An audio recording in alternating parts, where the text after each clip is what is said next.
Welcome to the HCI family of podcasts. We're your source for personal, professional, and organizational growth and development.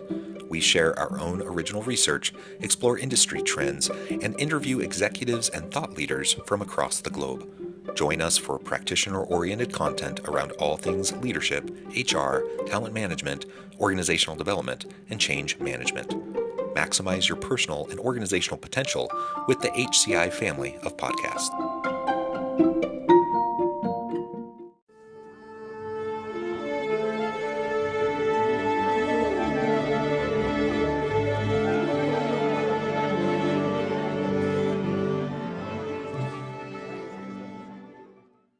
Sophie Thompson, welcome to the conversation today. Thank you very much, John. Pleasure to be here. It is a pleasure to be with you. You're joining us from Birmingham. I'm south of Salt Lake City in Utah, and today we're going to be talking about using virtual reality for upskilling and professional development. A super fun space to kind of explore, and this is really the crux behind your whole business, and so I'm really excited to explore this with you and to pick your brain and to get some really cool insights into this emerging area of professional development and upskilling. As we get started, I wanted to share Sophie's bio with everybody. Sophie Thompson is the co-founder and CEO of Virtual Speech, an award-winning education platform that combines e-learning with practice exercises online and in virtual reality. Sophie started Virtual Speech in 2015 as a way to overcome her fear of public speaking using VR. Since then, Virtual Speech has developed a catalog of 30+ courses focused on communication and interpersonal skills, from public speaking to active listening, leadership, sexual harassment prevention, and more. Virtual Speech has helped hundreds of thousands of people across 130 countries to improve their skills and confidence using VR, and Sophie has appeared on BBC World News, Forbes, the Wall Street Journal talking about VR for learning. A wonderful background. Anything you would like to highlight by way of your personal context before we dive on in?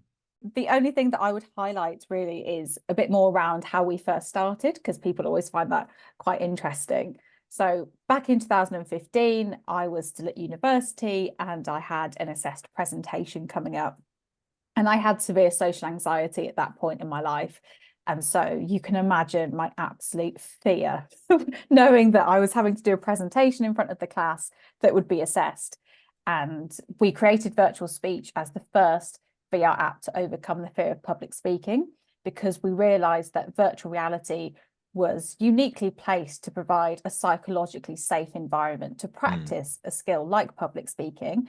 And we all know you need to practice to become competent at something, but be confident at it as well. So that's how we started out. And then, nearly 9 years later now, things have expanded. Yeah, well, that's really cool. And I think we can all relate to the public speaking anxiety. I mean, I think it's kind of the rare person who doesn't have some level of butterflies in their stomach and feeling nervous and anxious about speaking in front of a group. I've always been jealous of those people, by the way, but I think they're the rarity. I think most people do have some anxiety. And so practice does make perfect, or at least practice makes confident, right? And then you're able to move forward without getting too caught up in your own self-consciousness. So using VR for that kind of practice, I think, is really tremendous. I remember years ago when I was going through university, I'm old, so, but 20+ years ago when I'm going through university, we had lots of opportunities in our courses, around professional presentations and such. We just had to do practices again and again and again. And of course, it was always in front of students, which was helpful. We got live feedback and we had that experience. But that's a higher stakes, more time intensive kind of a way to practice than what you're describing. So maybe just parse that out a little bit. Like what's the value from your perspective? Say, just for a moment, we can continue on with the public speaking element to, say a university course where you're practicing presentations in front of a classroom versus using this VR approach. Yeah, so I mean, you mentioned it briefly yourself around that it being less resource intensive. So in terms of resources at the university and time of other students. And one of the great things about practicing in front of other people is the feedback that they give. But some people feel awkward giving feedback that isn't glowingly positive. So with VR practice, you can get feedback through AI, which is much more objective rather than subjective, isn't worried about hurting your feelings, but also knows that we're not all perfect. So, for example, virtual speech will give feedback on your use of hesitation words, how many ums and ahs you're saying, pace, volume, tone, eye contact, listenability, which is about whether you're using jargon or not, as well as on the content of what you've actually said as well. So that can be anything from structure to asking you questions about the content that you've said.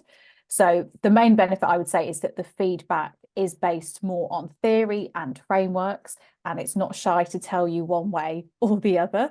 It is still nice. I would like to add that, because we're here to encourage people and support them, not to put them down. So, for example, if you have like a score, you won't get a score of like 1 out of 10 for something, because there'll always be something good that somebody has done, but it will also highlight where they can improve, and then they can practice straight away, and they can practice again based on that feedback now, or they can do it tomorrow or the day after. They can practice directly at the point of need. They don't have to just wait for that one class every semester. Yeah, thank you. And that's nice to hear that it's not just brutal feedback. Yeah, it can be nuanced in how the constructive feedback is provided. That's wonderful. And I've never experienced virtual speech, though it sounds wonderful. And I'm a university professor, and so I'm like, oh, my first thought is, as you're describing this, oh man, I want to sign up all my students for this so that they can get more practice, because they get practice in lots of their classes, but it's just not enough. Like, they just need more. And I love the idea of just immediate, thorough feedback for students that they can get through this kind of technology, because there's only so much I can provide. There's only so much their classmates will provide.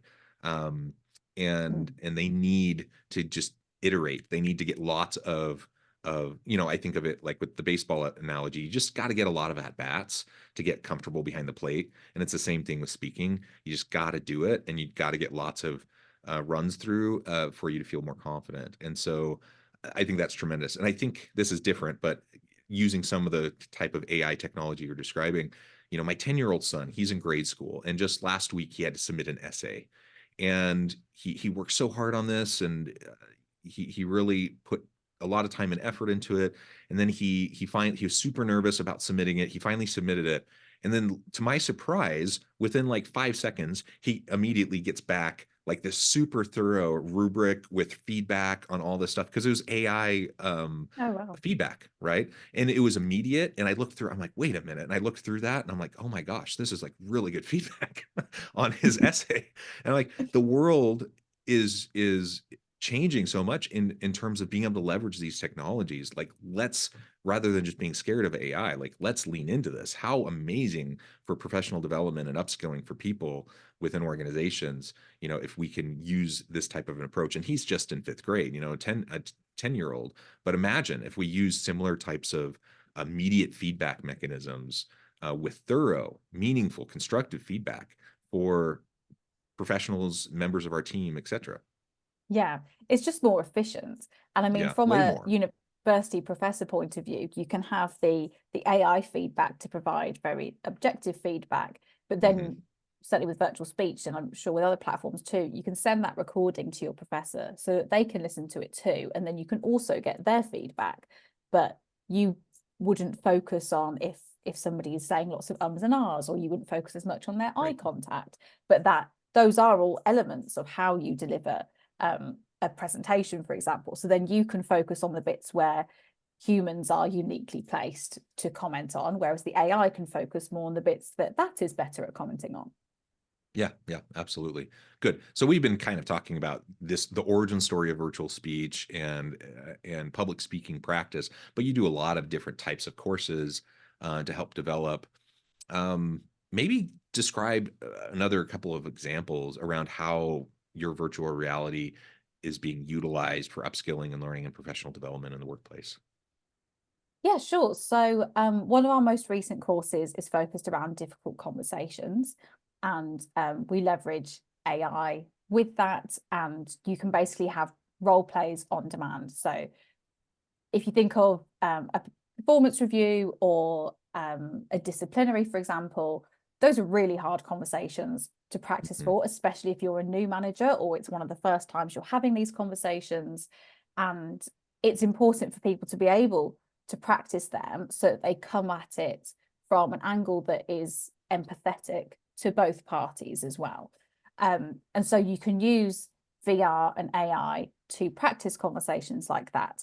So if you put on your VR headset, you're immersed inside simulated environments, which may be a one-on-one conversation. There may be more of a panel. So you might have an HR manager in there with you, with the pretend employee.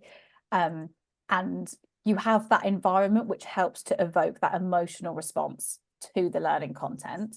And then you can role play exactly what you want to. So you can tell the software, I want to role play a disciplinary focused around misconduct. And then it will role play with you, and you will say what you want to say, and then it will react based on that, and it will respond based on exactly what you've said. The next level there would be practicing those conversations, where the employee is, say, understanding, or if they are very defensive and much more difficult, because you never know how someone is going to react to those kinds of conversations, or some phrases you might use that might make them react in a certain way.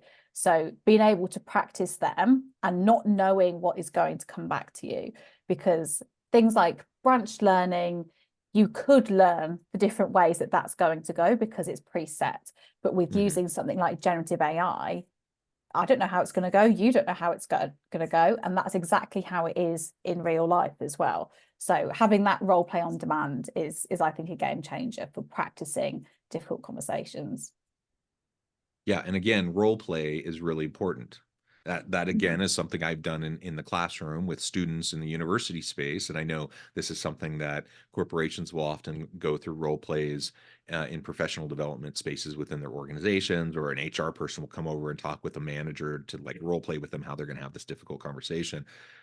That's great. And if you can still do those things, that's wonderful. The point here, though, is like, oh my gosh, the efficiencies of all of this, the scalability of all of this, like everyone, there's no bottlenecks around like a professor or an HR person going and meeting with, a manager. Like there's no bottlenecks. You can just practice.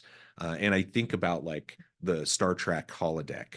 That's kind of what comes to mind when I think about this. Now, obviously, it's a little different because it's all virtual reality, but the same kind of thing applies. Like you can go in there, immerse yourself, and have real-time unique interactions by providing prompts, and then roll with it. And we've all seen it in TV shows and in movies where things like that kind of happen. Like that sci-fi is like real life now. We can really do it, and it's really super cool. And we should be learning, like looking for ways to leverage that so that we can give people, I mean, real-time, unlimited access to ongoing coaching, mentoring, training, and development without any bottlenecks. Yeah, and it has that element of continuous learning, because yes, you might practice one difficult conversation, but then the next difficult conversation you're having might be completely different. And we've programmed in certain rubrics into the feedback mechanisms too. So while everyone's conversation might be slightly different, the feedback you will get is still based on like core principles to follow to have those kinds of conversations. And I mean, similarly, if especially we're talking about higher education, we also use it for job interview practice, where you can interview with a panel for any role at any level at any company, and it will give each individual student feedback based on their specific performance, rather than just being like, you need to follow the STAR method or CAR method. We've programmed it in and said, oh, you could have used this example, and we even have suggested responses. So I mean, if there's a question of why did you apply for this role, and somebody just says, oh, it came up on my LinkedIn and I'm desperate for a job, obviously that's not the best reply. So it won't just say that reply wasn't ideal. It will say, this is what you could have said, and then it lists out, you could have said you read this about the company, blah blah blah blah. So it helps them in that respect as well. Yeah, I love it. We've already touched on it a bit, the AI component behind all of this. And I believe you use ChatGPT as kind of the foundation for this. Maybe describe that a little bit, and how that's being used with virtual speech. Yeah, so we use GPT and other technologies to bring it all together.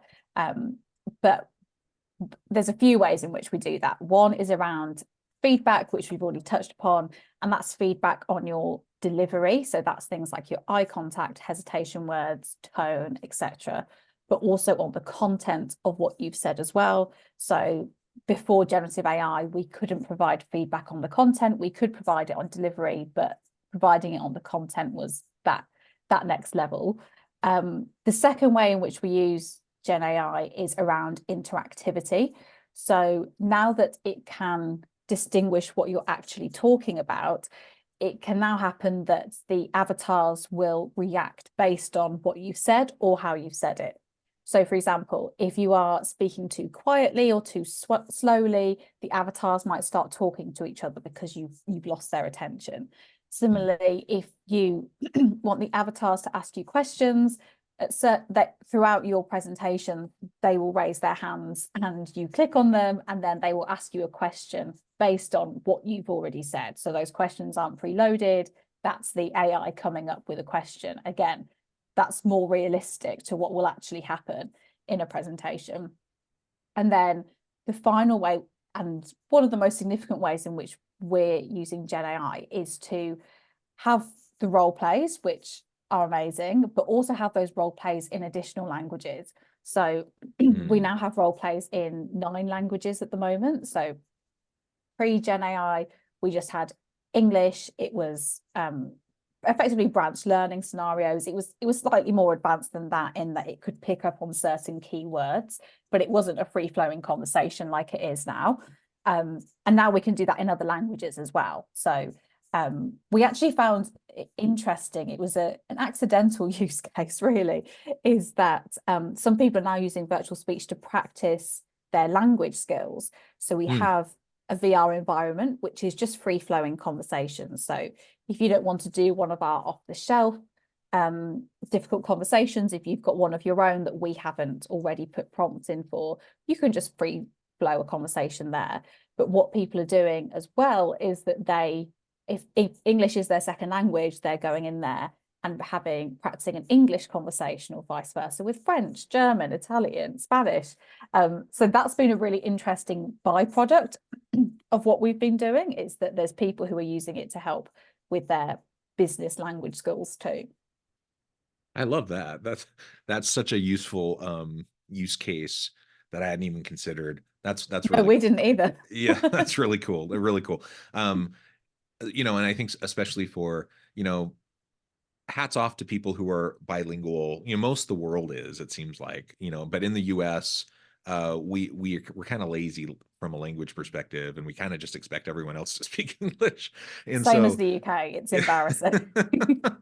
So, I mean, how wonderful, to bone up on a language to get a little bit of practice.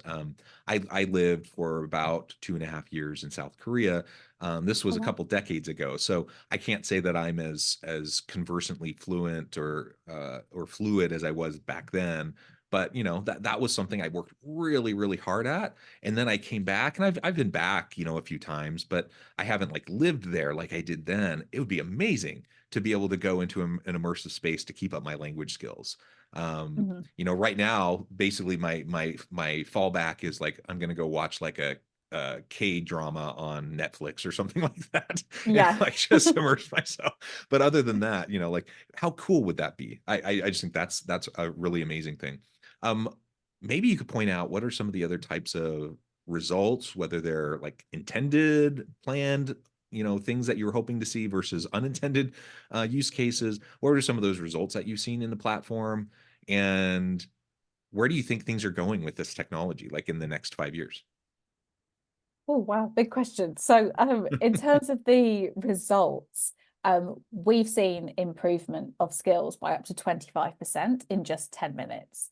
And that is measuring those AI metrics from the first time compared to the second time, third time, and so on, and just comparing them. Now, I wouldn't say that necessarily directly translates into the real world. You don't just spend 10 minutes and then you're improved by 25%, because Sure. that improvement is based on in a VR environment. So if, for example, if you're scared of public speaking, you do the public speaking course, your metrics may go up 25%. And for example, we have 86% of our users feel more confident as well. But then you have to carry on learning, like with anything, it's not a quick fix to then take that into the real world. So just because you've become confident in VR, you'll be more confident in real life, but you're not going to have that same level of confidence straight away. So yeah, even though there's that skill improvement of 25% in 10 minutes, you still have to keep working at that to translate that into the real world. We've had higher retention rates, so retention rates of up to 75%. And that's just because people are learning through experience. They're not, the learning is much more interactive, much more active, very different to reading or watching learning material, to actually being inside that learning material, inside that training, rather than watching an animation. You're part of that learning experience. And the last one, which I think is interesting, is around how much more focused and engaged learners are with VR and AI learning content. There is a natural way in which people become more focused, in that they have a headset on their face. So they can't be scrolling through their emails at the same time, or not, as VR headsets are at the moment. But it's also because they have to be engaged for anything to be happening around them. So I think it's brilliant for making sure people are focused and people are more invested, because the experience is about them. It's not just something they are passively reading or watching and clicking and hoping for the best, or clicking until they get the right answer, then the quiz says they pass. Like, it's much more interactive and personalized for their learning. Yeah, And I personalized. That's the point I really wanted to hit home on what you were just saying. That personalization of this professional development and upskilling learning and development process is so huge. I mean, that's like that's like the holy grail of what you want, is for everyone to have real-time feedback, personalized learning. And when that can happen, of course it engages people more. Of course they're going to be more invested in their own learning because it's relevant to them. Yeah, exactly. And that links to the second part of your question as well, around where I think this technology is going. I mean, I wouldn't like to hazard a guess for 5 years' time, because if we look at the last maybe 2 1 year. years, yeah.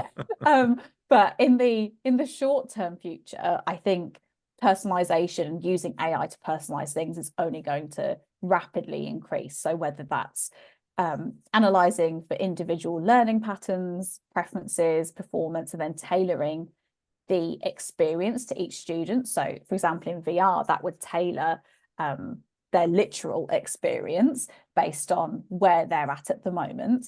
And then also having more adaptive learning systems as well. So the difficulty can change based off where somebody's starting point already is, because nobody's starting point is exactly the same. And so if you are, for example, if you've been a manager for 10 years, your version of practicing for difficult conversations is going to be different to someone who they're in their first month of being a manager and they're having to have their first performance review with someone. So being able to have that dynamic and adaptive way of being able to utilize content so that it's pitched at any level rather than just being static at one level. I think those are 2 key ways in which personalization will become better, really, over the next probably only a year, knowing the rate of generative AI adapting. Yeah, I mean, it's incredible what's happened in the last year. And so, trying to fathom what could happen in the next year or so is hard to relieve and do. So I agree. I think we need to lean into this disruption. It can be a little uncomfortable, but man, the potential, the opportunities that are illustrated through your company and the offerings that you provide are tremendous. And so, I think despite the discomfort that some may have, let's explore these tools and these technologies and the use cases that can help us and help our people to be better, to be more fulfilled, to have more successful careers, and to help our organizations thrive and succeed. Well, Sophie, this has been a real pleasure. I know at the time I need to let you go here in just a minute, but before we wrap things up for today, I wanted to give you a chance to share with the audience how they can connect with you, find out more about your work, your team, and then give us the final word on the topic for today. Sure. So you can find me on LinkedIn. So it's linkedin.com/Sophie Thompson VR. or you can just visit our website, virtualspeech.com, and you can contact any of us through there. In terms of a final comment on the topic, I would say there is some discomfort around both VR and AI and this like sci-fi future. But I think for example, we've been using this for 9 years now. We've been using these technologies to improve human traits, and the irony is not lost on us that we are using artificial intelligence to improve human intelligence. But there's just so much opportunity that those can bring, and there are potential negative side effects, but there's also huge opportunity, whether that's to learn with others around the world, but in the same virtual space, to getting personalized feedback on any conversation or any social interaction. There's a wealth of opportunities. It's just, I think we all need to adjust to what we're best at and then what the AI is best at. I love it. Thank you so much, Sophie. It's been a real pleasure. I encourage the audience to reach out, get connected, find out more about what Sophie and her team can do for you. Check out Virtual Speech. And as always, I hope everyone can stay healthy and safe. They can find meaning and purpose at work each and every day. And I hope you all have a great week.